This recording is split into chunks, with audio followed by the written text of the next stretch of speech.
Hey, what's up, rock stars? It's Rox, and I'm coming to you today with a review for Claws Season 3, Episode 7. So let's get to it, shall we? Alright, you guys, so the show opens with Auntie Ayanla. She's a talk show host. And as soon as I saw Desna up there with Mac and Belva, I said, okay, this is a dream. But it's one that I can deal with. Alright, and basically Mac and Melba are arguing with Desna about, them putting themselves in danger with the triad and all of that. So, I mean, it was fine. It was one of those dream sequences, and we see that Desna's most worried about their black son, okay, Dean. The reality in real life is that Dean don't want to be bothered with Desna. And now she's worried because the Russians ain't got shit on the triads. Am I saying that right? Triads? So now they even in more danger. So the girls is trying to help her figure out, how we gonna get out of this mess. And she, Desna being Desna. Oh no, I just need you guys to ride, not die. Okay, let me handle this.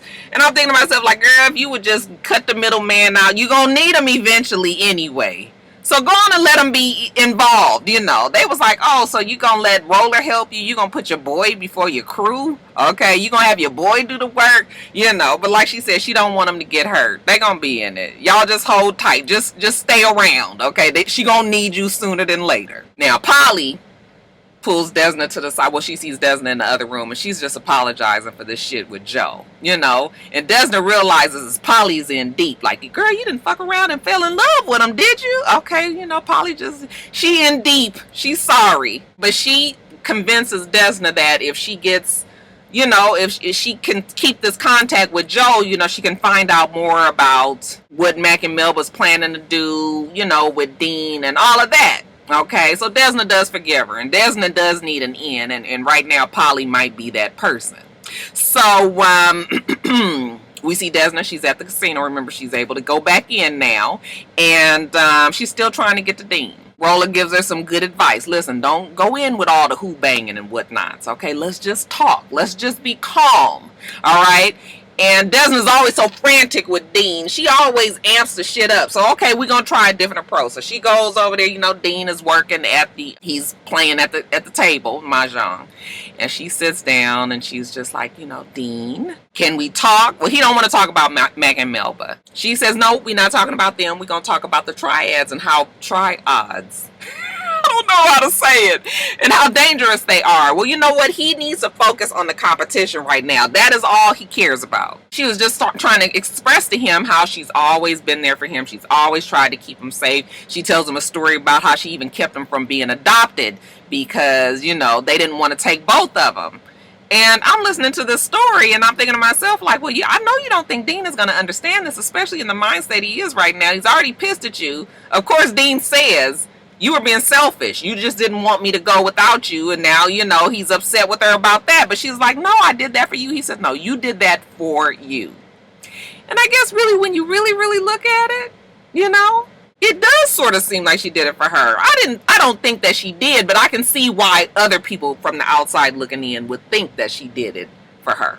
So I understand where Dean is coming from there. Now we see Mac and Melba. They see Dean talking to Desna. They're counting on Dean to win this Mahjong competition because now we find out what the plan is. They're going to take the money that he wins. They're going to kill Dean, and then they're going to get off, into the sunset. They're going to get Ghost. But the whole thing is, Mac is not going to let that happen because Mac genuinely cares about Dean. So Melba might be counting her days if he has to make a choice between the two of them, and I don't think it's gonna be Melba. But Desna, she's frustrated. It didn't work. She goes back and talks to Roller, and she got to figure out something else. She tells him that she wants him to run the club that's there, that Mac and Melba be having their crazy ass parties at, and maybe you can get Dean. He always like to talk to you, just talk to him and, convince him, just get him distracted from the table, and maybe, we can kind of reroute this whole thing. So Roller says, okay. Mac and Melba come up and they tell him what the new plan is.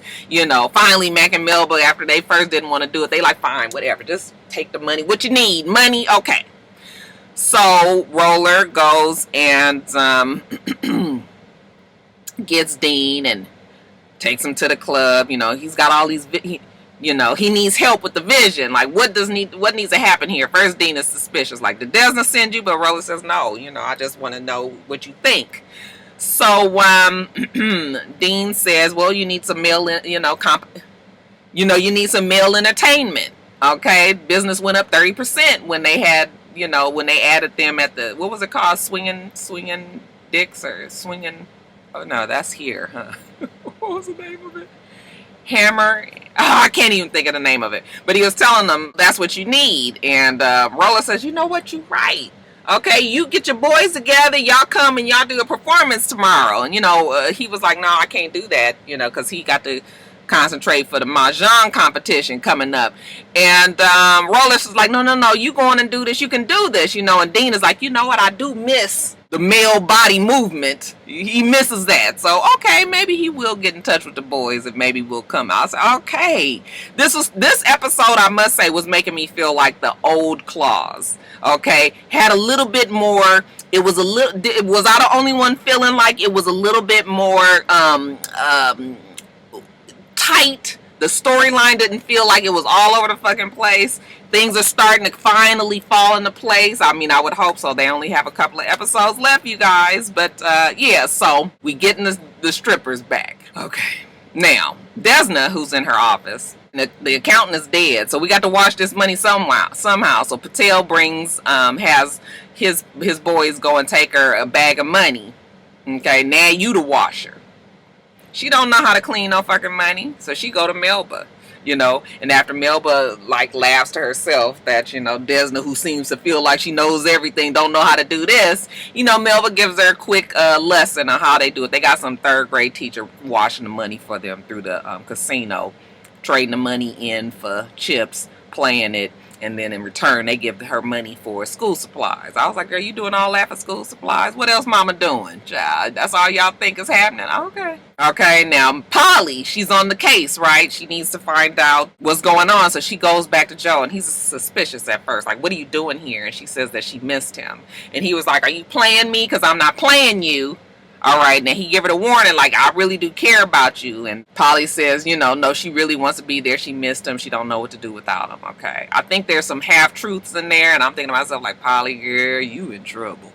But she can't worry about that right now. She got to get her dancers back together. So it's so funny to see Polly, giving them instructions in her deep voice. Why does she have to talk like that? But again, reminded me of the old Claws. Joe comes into the room where she's working with the dancers, and he want to go extort some people. Okay, well, you gotta wait a minute because she's working with the dancers. Oh, why she say that? He pissed off that Dean is one of the damn dancers. She was like, you're not jealous of Dean? He was like, well, why they never adopted me? Hell, he been knowing him forever. Polly was like, you think that they picked him over you? Well, that's what it looked like to Joe.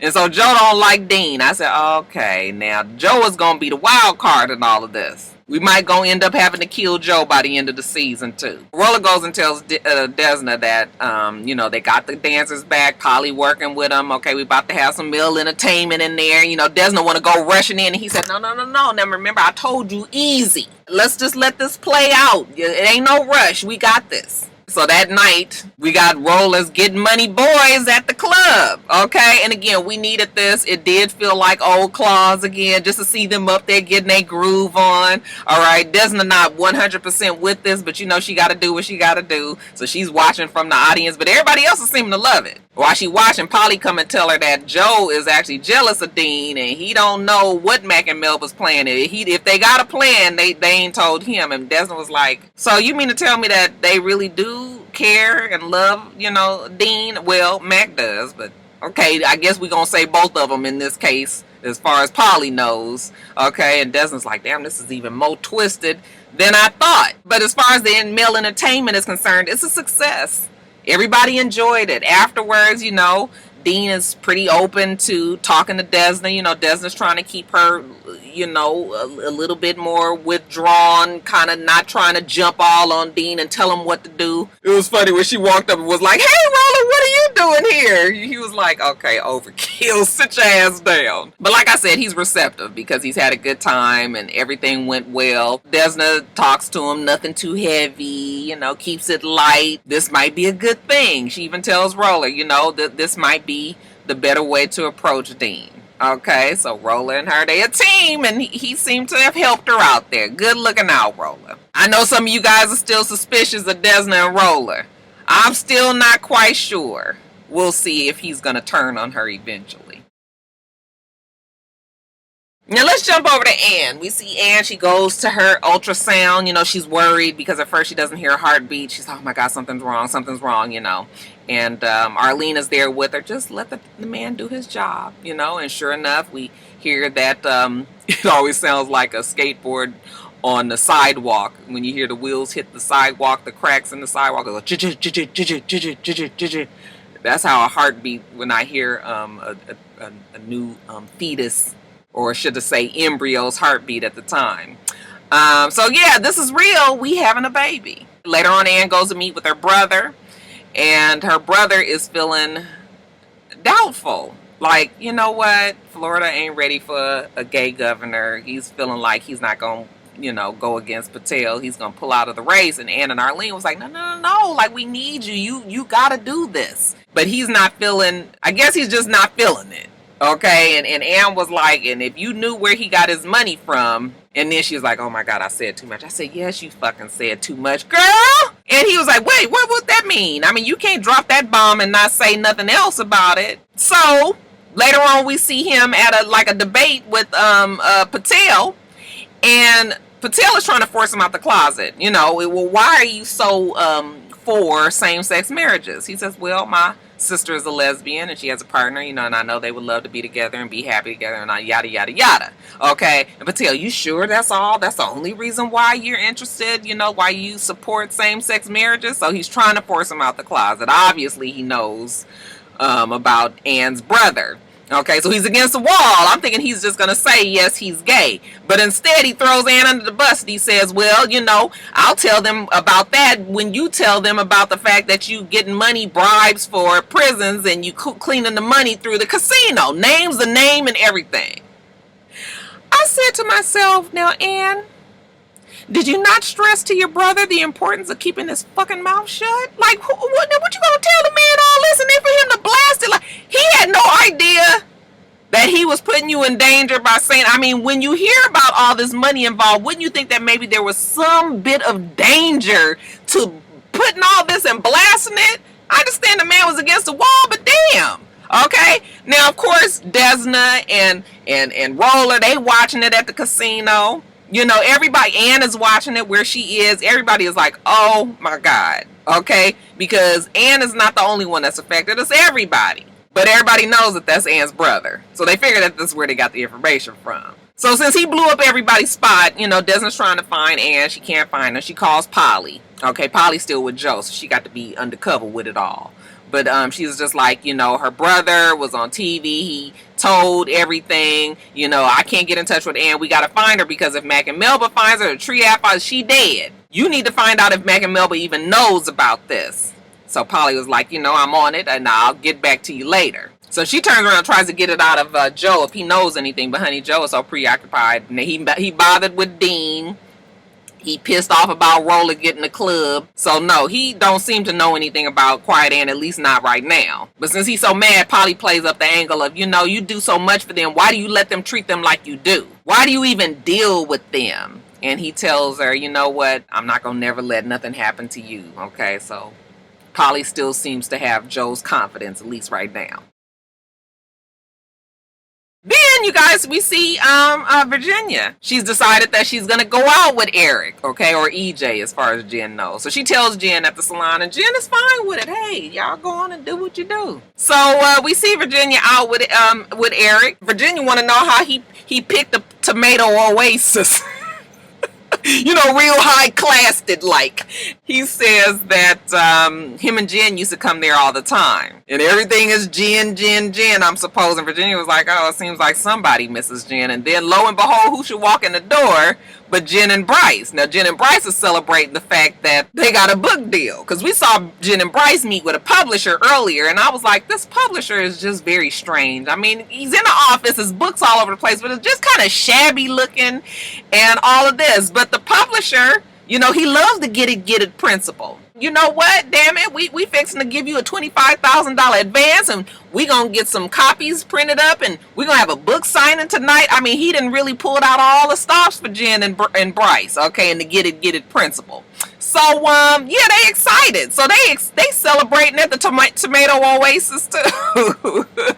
And so when she sees them, she walks over there like, hey, hey, how y'all doing? Just the fact that Jen is at the tomato oasis, and that was their spot, and EJ or Eric is at the tomato oasis with Virginia, and knowing that was their spot, something tells me that Jen and EJ are gonna have an affair. There's some feelings still there. And the reason why I say that is at this book signing, after dinner, Bryce's book signing is going on. He's got a room full, all right? And everybody is just saying how inspiring his book is, to get it principle, And everybody there, we don't notice it until the man says something. Everybody there is white. He says the book was, good for the master race.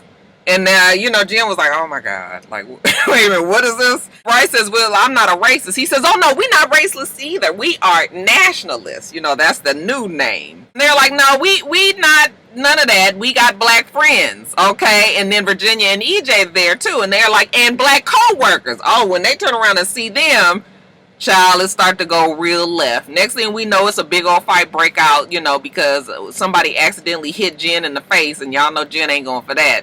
So she go and fuck up the publisher. Next thing you know, everybody is fighting.